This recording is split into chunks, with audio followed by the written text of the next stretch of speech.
You walked in a warehouse, a few years ago, and you had people printing pick lists and just going around to pick up stuff. You know already that's no longer the case. Actually, it is the case in many warehouses in the world, but I don't know how companies survive or can survive in the future without a proper WMS.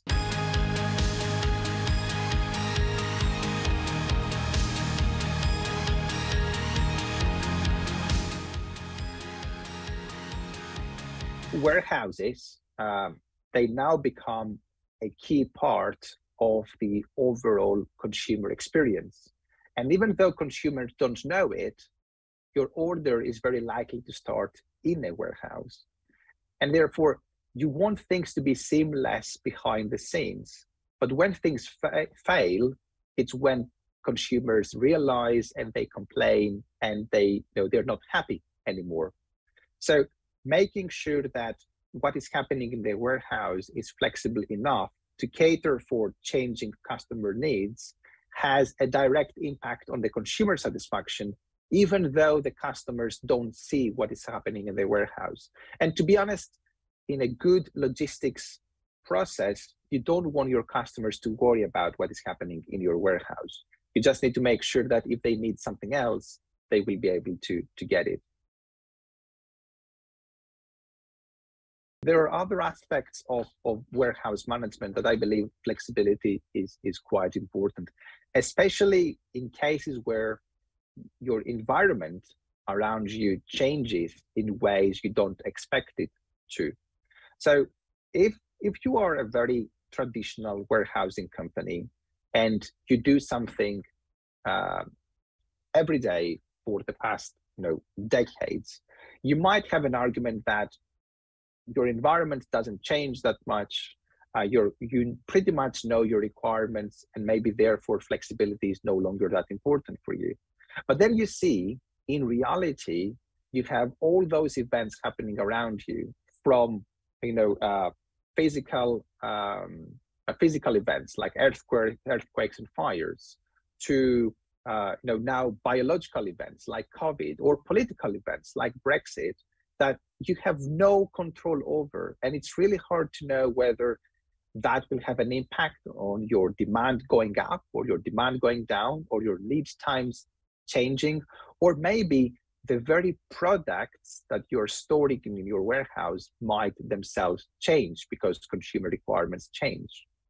And therefore, there is a need there for, driven by aspects changing in your environment, making sure that you can adapt to those, either in terms of volumes or the physical goods themselves, or maybe the requirements and the expectations from your clients in terms of value-added services, but also lead times. Automation doesn't necessarily mean only physical automation. You can automate non-physical aspects, for example, in a warehouse. So yeah, you can automate the physical movement of a basket from place A to place B, but you could automate a replenishment order. So once your stock goes beyond a certain level, you don't need someone to be there to take stock and place an order. You can have an automated system that does all that and places a replenishment order. It can be automation of tracking what you have on your shelves. You don't need someone to go around and look at those items. You could have auto ID technologies doing that for you. So you can automate three things, right? You can automate physical movement and transformation. And I think this is where most people focus their attention on, because automation quite often means robotics. But you can automate information gathering about what happens in your warehouse, and you can automate decision making about managing your warehouse and managing your inventory. So digital technologies, to me, is one of those ways you can automate those three aspects. And sometimes you need very sophisticated digital technologies. You might need a state-of-the-art RFID reader to read an RFID tag. Sometimes you can do it more easily. You can simply have, I don't know, a simple data analytics algorithm that is running in the background, and once your inventory falls under your safety stock, it triggers an order. So automation is, I would say, a very interesting and useful outcome, and digital technologies can be the enabler for that outcome. I don't know how companies survive or can survive in the future without a proper WMS in place, because it can streamline your operations, but ideally it can optimize your operations, because you no longer have to rely too much on the knowledge of people in the warehouse. You can have smart algorithms running in the background telling you what to do, rather than expecting your people to do the best thing they know of. So yeah, I am a big fan of WMS, but also utilizing digital technologies, including software, not just hardware, in warehouses, definitely on that side of the spectrum. As an industry, we are trying to satisfy a consumer need that, although it might appear to be popular nowadays, personally I don't believe is a very real need. So consumers, we are driven by consumerism quite often, and we're also driven by privilege. So if something can be delivered to you in 15 minutes, why wait 2 hours? You feel like you deserve to get your yogurt in 15 minutes rather than 2 hours.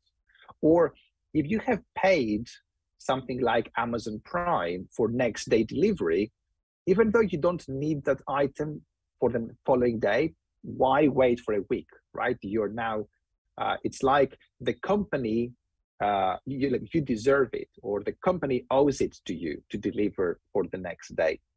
So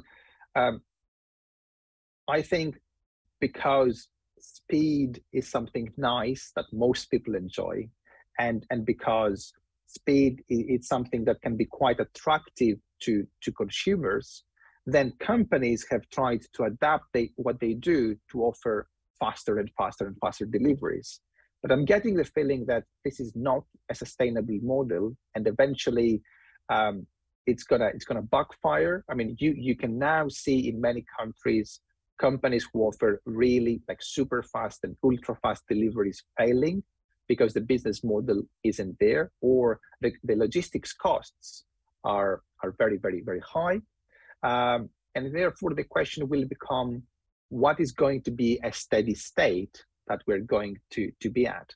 And if you ask me, sure, there is going to be a market for ultra fast deliveries, but for very specific things, like you don't have something you really need, and there is no other way to take it, someone will need to bring it to you.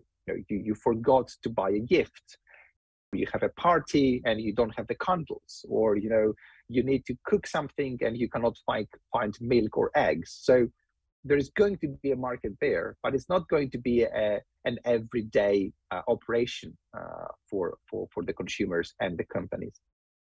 Instead, something we are looking into with our research as well is trying to understand how much consumers value speed. And you could say that, well, they do. Because if you ask them, do you want more speed? The answer is always yes. But to me, that's the wrong question to ask. Because if I ask you, do you want more of something? Of course you're going to say yes. Or if I ask you, do you want cheaper logistics? Of course you want cheaper logistics, right? So what we're trying to do with some research that is going on in the center is looking into how much consumers are willing to pay for different delivering speeds. Or actually we're doing the opposite. We're telling a consumer, if you have to wait for an extra day or an extra 5 days or 10 days, and in return, I'm going to give you a discount. How much would that discount be? So how can I incentivize you as a consumer to choose not faster, but to choose slower deliveries? And you can see how this can have an impact on warehousing companies, transportation companies, retailers as well, because they can better manage their inventory, but also, and to me that's quite important, the environment itself, because I think we are wasting too many resources trying to fulfill ultra-fast deliveries that most people don't really need. And those resources are taken by the environment. And it could be that you're wasting packaging you don't need, you're wasting space in a van. You might be driving a van that is going half full or half empty because you don't have enough orders that you could fulfill if you were waiting for a few more days, and so on and so forth.